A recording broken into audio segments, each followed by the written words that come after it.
This is a VCS News podcast. I'm Janina. I'm here with Kennedy Gordon. Corbin Hillary. Dion Miller. Aaron Agresta. Coach Agresta, how do you feel about the offseason and all the preparation that you and the team went for? How do you feel it went for the season? Yeah, so football is it's a very, very long season. Pretty much right after Christmas break in January, teams start lifting in the weight room for those who are able to or not playing other sports. So, we did that. We tried to set up a legitimate strength and conditioning program this year where, kids knew what they were doing, what the exercises were. We taught them the exercises. We taught them the system for how we were going to run workouts. So I felt like the winter went pretty well. I feel like compared to years past, we had more buy-in from the guys as far as attendance and being in the weight room and being there working out. I feel like our buy-in was better. So a lot goes into the preparation. I feel like our plan that we had in place went a lot more smoothly than in years past. But obviously, there's things you look back on in hindsight, and you think you can do things better the next year, and we're going to do that going into this offseason. How has it been as your first year of head coach? No, I feel like, obviously, as a coach, the goal is to win, and when you put that many hours in, you want to win all your games, you want to have a winning record, you want to make the playoffs. So those are all goals that we had. We want to win the conference. Those are all goals we had at the beginning of the year.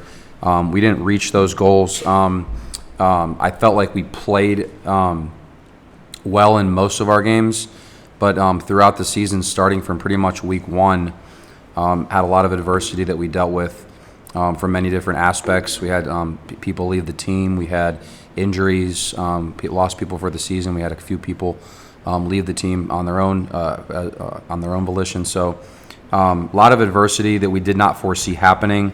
Frankly, midseason had some not smart decisions made by some of our guys. But I feel like after all that happened, the guys never stopped in their preparation. They never stopped in their effort. And then we really capped off the season well with a nice win at East Palestine. So really building some momentum into the offseason. But we wanted to set a standard of excellence like you guys talked about in the offseason, and then transition that into what we want to accomplish in the regular season and the postseason. And we're going to continue striving for those goals this year as well. Dion and Corbin, can you tell us about how Coach Agresta impacted the team this year? Well, I say there was a lot of impact, but I guess we can start from, like Coach said earlier, at the beginning of the year. The off season it's like a very long time. You put in so much effort and work, and it really makes me feel like happy to know that I have someone who actually cares for what we do during that time and that we're not wasting it. So that's a good start. Over the summer, he gave us lots of opportunities to get better with 7-on-7s, the camp that he put on, and that was our first time doing a camp. And even during the season, he picked out some good coaches. So I just know that we have a lot of people that care for us, especially just him specifically. But yeah. I'll say he impacted the team a lot. It was way more organized this year. I feel like he cared more in preparation and stuff, and he came up with good game plans, and I just feel like he cared way more. So. What did you see improvement in, and what went well for your team this year? Just from an overall standpoint, I think when you're, anytime you're coming into a new situation and you're trying to, come up with a program and put your guys in the right places, that's one of the hardest things is getting the guys in the right positions, finding the right offense and defense that you want to run that fits your players. So we were kind of searching for that, during the summer, and we had ideas of what we wanted to do. But until we started seeing those guys in action on the field, we didn't really know where we wanted to be. So I think the biggest improvement was, as a staff, we were able to put guys in the right positions and be running the offense that fit our guys and the defense that fit our guys at the end of the season. So I think that's kind of what we fixed and what I saw most improvement in. From a personnel and position standpoint, I feel like our offensive line, who's extremely young, we don't have anyone over the sophomore class on our offensive line. I felt like they improved tremendously throughout the season. For being so young, I feel like they really protected Dion, and we were able to run the ball and throw the ball from the midway point of the season on. I think we averaged somewhere around 400 yards a game on offense and like 29 points a game on offense. So I feel like that offensive line was really the spark. Dion as our leader, throwing the ball and running the offense and managing the game, I feel like he developed into more of a leader as well. Really being more vocal too, because when he was younger, that wasn't one of his strengths, was being vocal. He doesn't really like to talk that much as far from a leadership standpoint, but he did way more of that toward the end of the year, and it showed a lot more passion and emotion when he made big plays on the field. And so I feel like he, as our leader, was able to do that as well. As a former player and now coach, how do you feel like that impacted your team or how you coach others? Yeah, so I think the main thing, anytime you're a coach, coaches need experience and they need knowledge of the things that they're going to be teaching. So anytime you're a player, you take the things that you learned as a player and are able to transition those down. Now, I'll say this. I knew nothing as a high school player, and I really knew nothing as a college player. I really didn't enhance my knowledge of the game until I started coaching when I was 22, 23 years old. And I just try, you got to be a sponge. You got to soak up as much as you can around you from guys who have done it for a long, long time. And that's what I did for years and years and years. But I not only studied like what I was coaching, what positions I was coaching, I studied kind of both sides of the ball. And then you have to go outside of practice too, and outside of your own coaches and your own people around you. You have to go to clinics. You have to watch videos. So that's really what I did over the last 15 years. So I'm really able to share that now and use those experiences and those things that I've studied and learned over the past to kind of shape those around me and kind of pass that knowledge on. Because really, you got to be a good thief to be a good coach, to be honest with you. And when I mean thief, I mean you have to be able to take things, offenses and defenses and plays and drills that other people have done, and then you can kind of incorporate them how you want to. So nothing's really invented by me. As a coach, or any real coach really. They were invented by the people in the past, and we just mold them and use those to run our schemes and what we want to do. Coach, being a former player like we said, and then now being the head coach, like how have you seen the program shifted from then to now? And then how do you feel like knowing what it was then, you can incorporate things from then or just build it up for the future? Yeah, so when I played here, obviously we had just started the program, so when you're really comparing what the program was like then to what it is now, it's really night and day. They're not even close. It's 1,000% improved from what it is now to then. And I think the players and the talent that was on the team is much improved as well. But obviously, what I want the program to be in the future.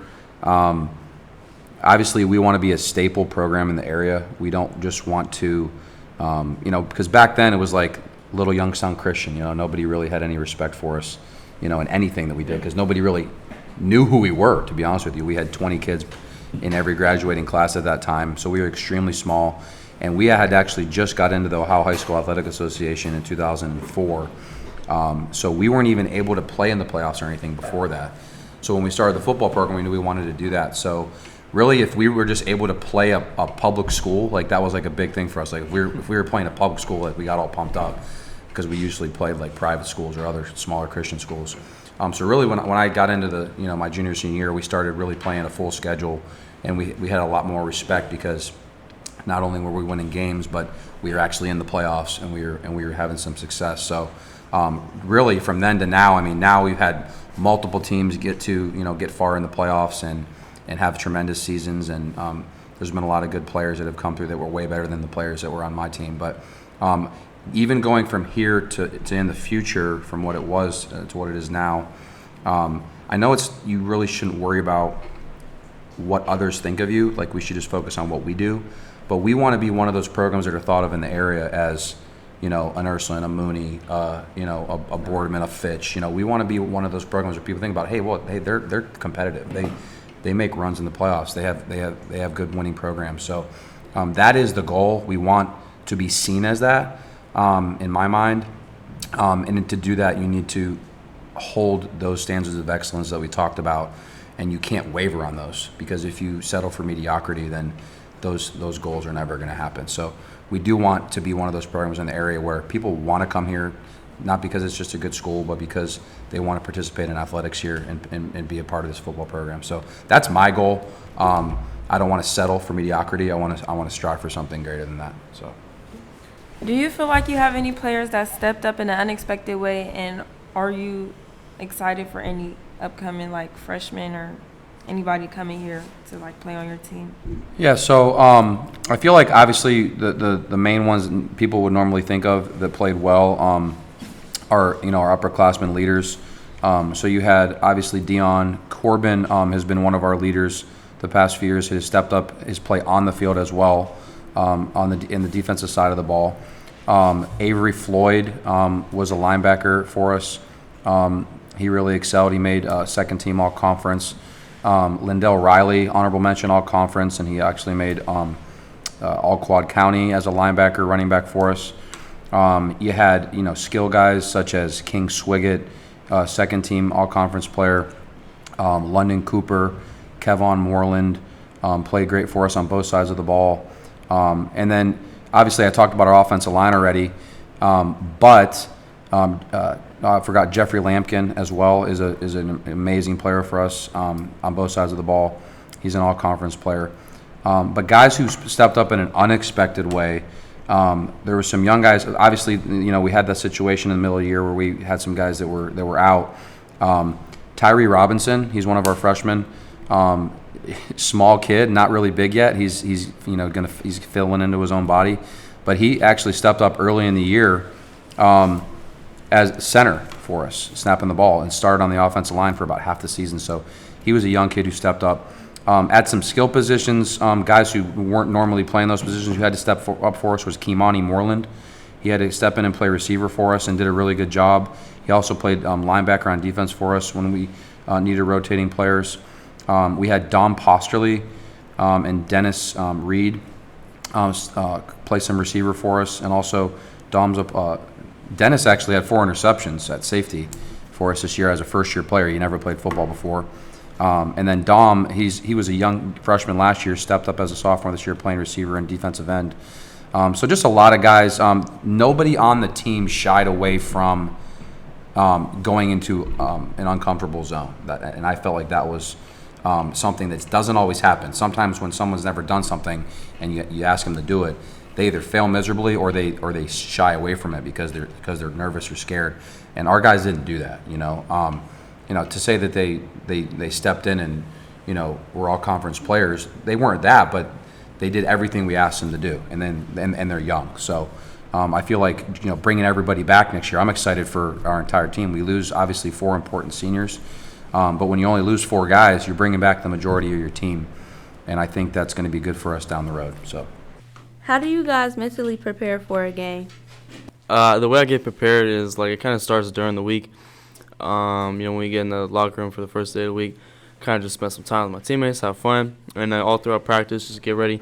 And then on game day, I usually just get to the field. Like I said earlier, I just spend time with my teammates, have fun, get the vibes going, and then when we get there, I usually have my headphones on the bus right there on the field. I might say a prayer, do some stretches, kind of just calm down, just have some fun, because that's really what it's about. I say it starts during the week, getting locked in on the game plan. And then once it gets to game day, just me warming up physically, making sure my throws is good, and then just getting ready to play. What advice would you give the upcoming players? Some advice I'll give is get in the weight room. Because, obviously, you want your whole team to be strong, but you want to be strong for yourself because the game is like an individual and team game. There's 11 people, but you got to do your part. So I'll get in the weight room early, not just in the summer, because you're missing out on a lot of time with your team and also just a lot of time to work on yourself. That's kind of something I'll give. Some advice I'll give is that hard work pays off, and the only way to really get better is to get working out of practice. That's how I got better, and to just trust the system. What is your favorite moments with your team? Some moments that were kind of my favorite. One was last year, Brookfield. We played them. It was their first home game on their new field. We beat them, but it was just fun because the locker room, the energy. It was a rain game too, so when we came out the second half, it was just a lot of energy. That was a pretty cool moment. Practices are always fun. I think my favorite were like the hitting days because we would always like all group up and just do one like type of hitting game. That was kind of my favorite moments. And yeah, that's kind of it.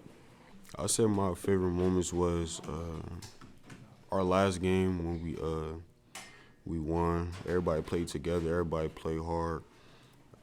Another good moments is probably practice, like when we was hitting. That was fun. That concludes our football recap podcast. Thank you for listening, everyone.